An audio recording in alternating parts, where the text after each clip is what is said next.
The hum of Marcus Hayes's engine filled the stillness of the evening as he drove down the familiar streets of his small hometown. The soft orange glow of the setting sun bathed the town in a golden light, the kind of beauty that reminded him why he'd always loved it here. It was his first day back after an exhausting year-long deployment overseas, and every mile closer to home felt like shedding another layer of the burdens he carried. His car, a beat-up sedan that had served him faithfully since college, rattled slightly as he slowed near a cluster of shops. A liquor store stood at the corner, its neon open sign buzzing faintly in the dusk. The thought of a quiet evening at home with a bottle of whiskey, his favorite jazz playlist, and no alarm set for the morning sounded like paradise.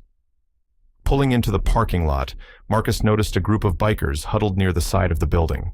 Their motorcycles glistened in the dimming light, chrome accents catching the last rays of sun. Marcus caught their eyes briefly, hard, unwelcoming stares, but quickly looked away. He was too tired to care about their scowls or whatever judgments they might be making. His uniform, neatly pressed, still bore the dust of his journey home. It was both a source of pride and, at times like these, a target. The faint jingle of the doorbell announced his entrance as he stepped into the store. The scent of aged wood and tobacco greeted him, a nostalgic reminder of late-night stops with his father years ago. Behind the counter stood Mr. Whitaker, the store owner, whose face lit up when he recognized Marcus. "Well, I'll be damned," Whitaker said, his voice rich with warmth. "Marcus Hayes, back in one piece." Marcus smiled, tipping his head in acknowledgement. "Good to see you, Mr. Whitaker." "Good to see you, son. What'll it be? Let me guess. Whiskey?" Marcus chuckled. "You know me too well." Whitaker reached for a bottle of Marcus's usual brand, but before he rang it up, he paused. "This one's on me," he said firmly, "for your service." Marcus blinked, caught off guard by the gesture. "That's not necessary, Mr. Whitaker. I can pay." "Now don't argue with me," Whitaker said, pushing the bottle toward him. "It's the least I can do. Welcome home." Grateful, Marcus accepted the bottle with a nod. "Thank you. That means a lot." As Marcus turned to leave, he didn't notice the biker standing by the window, watching the interaction with narrowed eyes. Outside, the gang's leader, Ray "Crusher" Kavanaugh, was leaning against his Harley, a lit cigarette dangling from his lips. Crusher's second-in-command, Ricky, sauntered up to him. "The guy in uniform," Ricky said, motioning toward the window.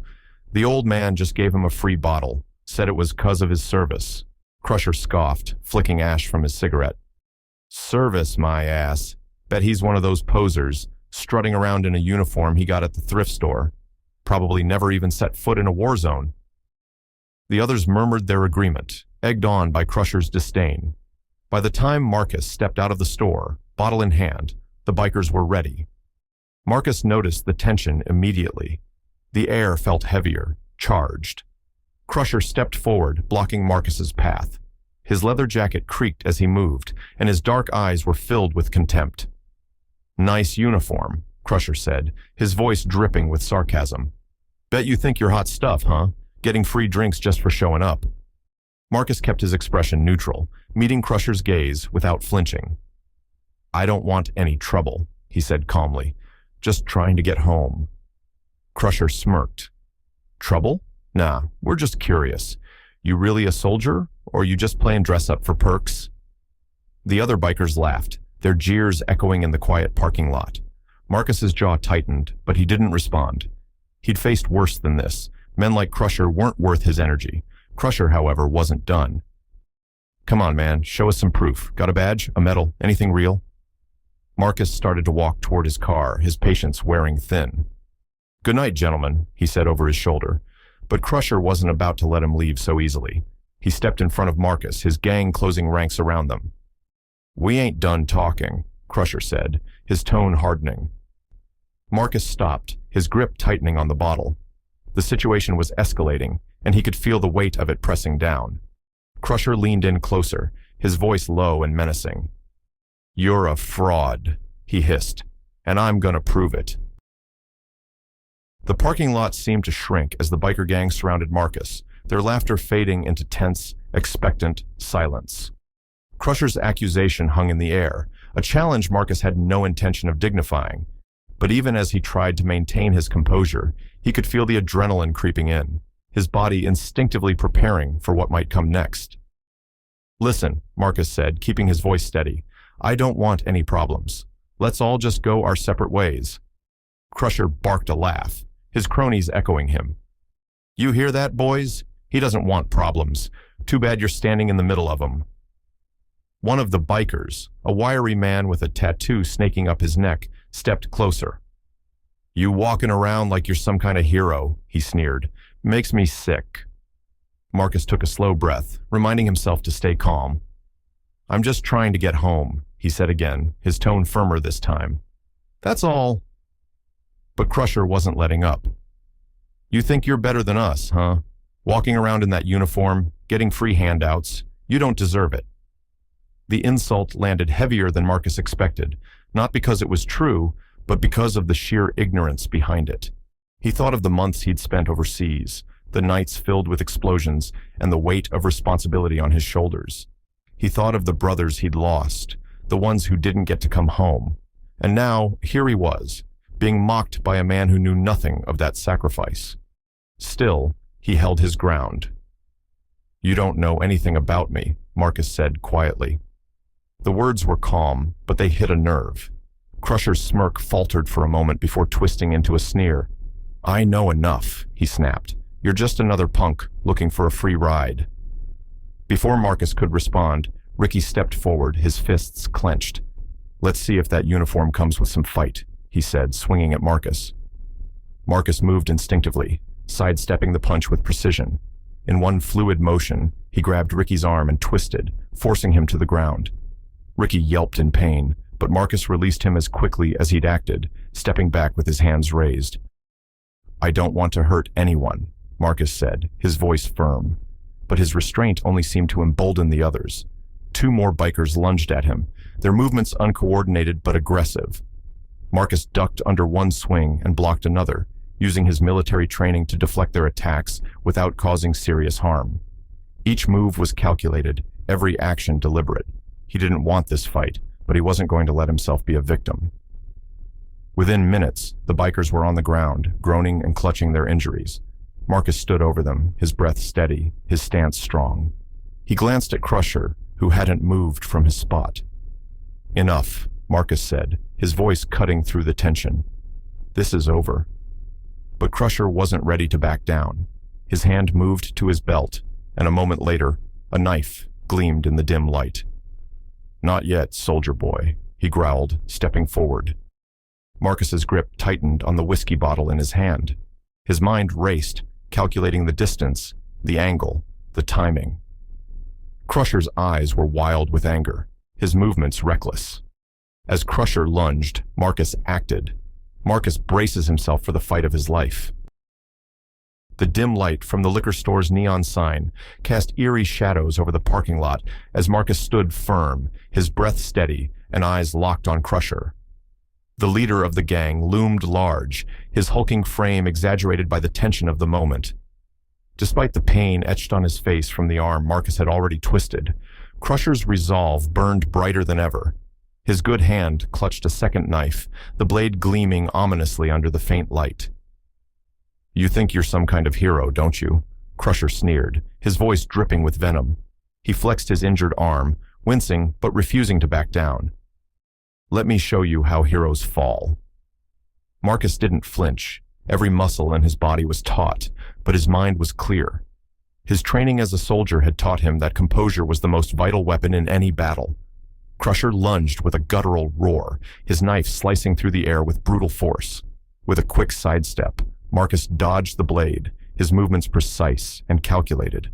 Crusher stumbled forward slightly, off balance, but he recovered quickly, pivoting to strike again. Marcus anticipated the move and reacted swiftly, grabbing Crusher's wrist and twisting it sharply. A sickening crack echoed in the stillness, followed by Crusher's howl of pain as the knife clattered to the ground. "Stand down," Marcus commanded, his voice firm but calm. But Crusher was relentless. Despite his broken arm, he snarled like a cornered animal, pulling another weapon from his pocket, a smaller, serrated blade. The gang leader's face was contorted with rage and desperation as he lunged once more, aiming for Marcus's midsection. This time, Marcus acted without hesitation. His hand shot out, grabbing the whiskey bottle he'd placed on the hood of his car earlier. With a swift, upward arc, he struck Crusher across the temple. The glass shattered on impact, sending shards scattering across the asphalt. Crusher crumpled to the ground, unconscious, the knife slipping from his limp hand. The parking lot fell into an eerie silence, broken only by the groans of the other bikers still writhing on the ground.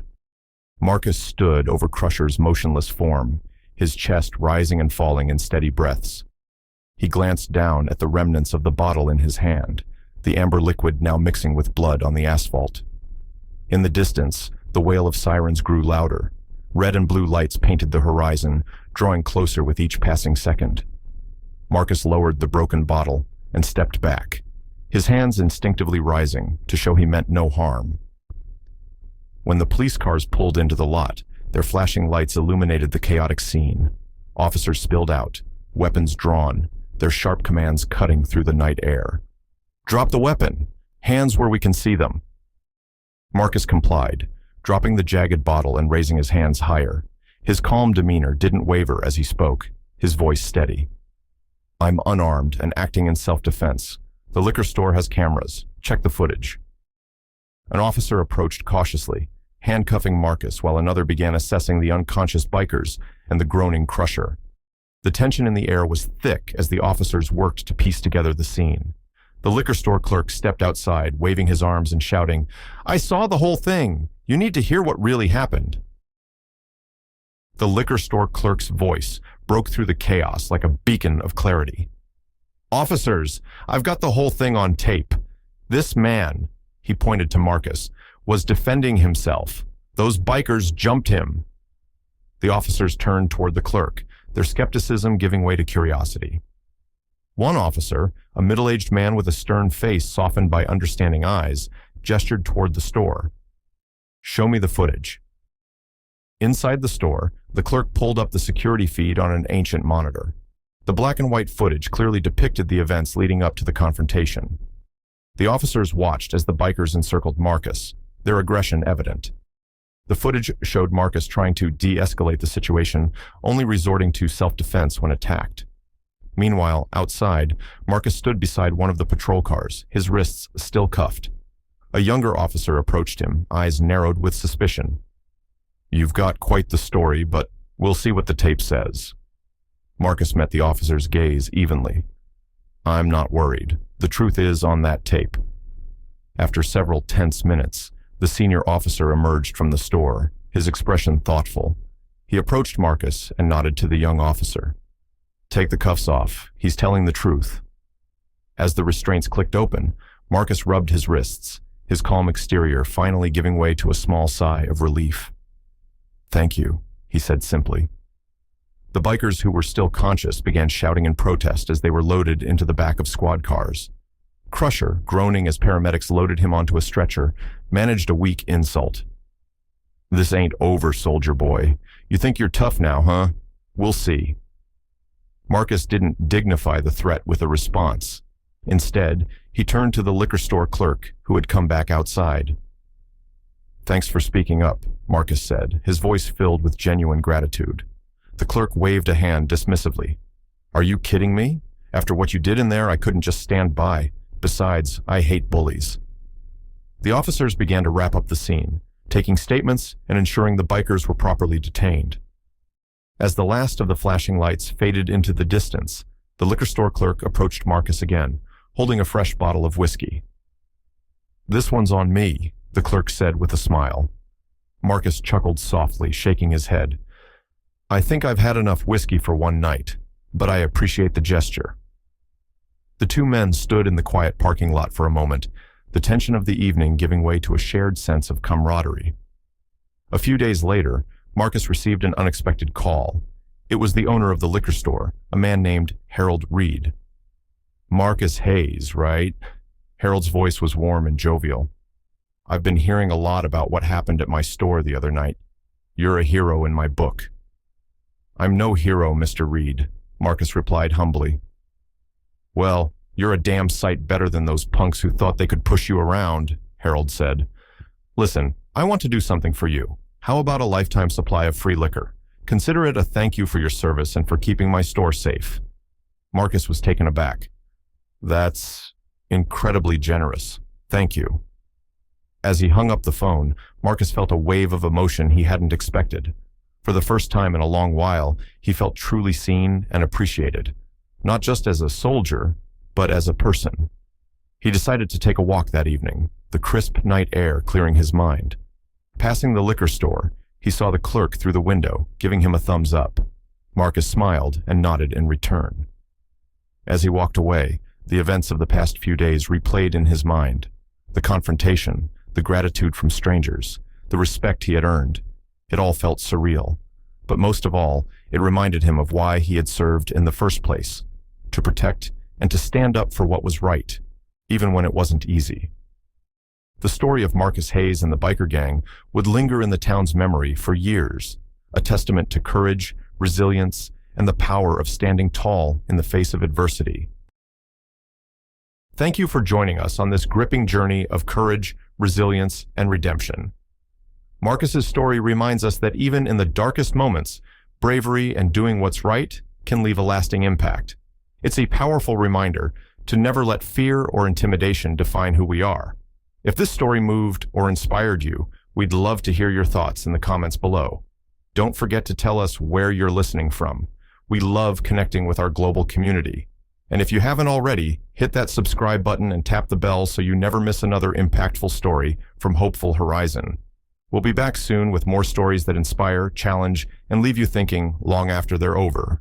Until next time, stay hopeful, stay resilient, and always stand up for what's right.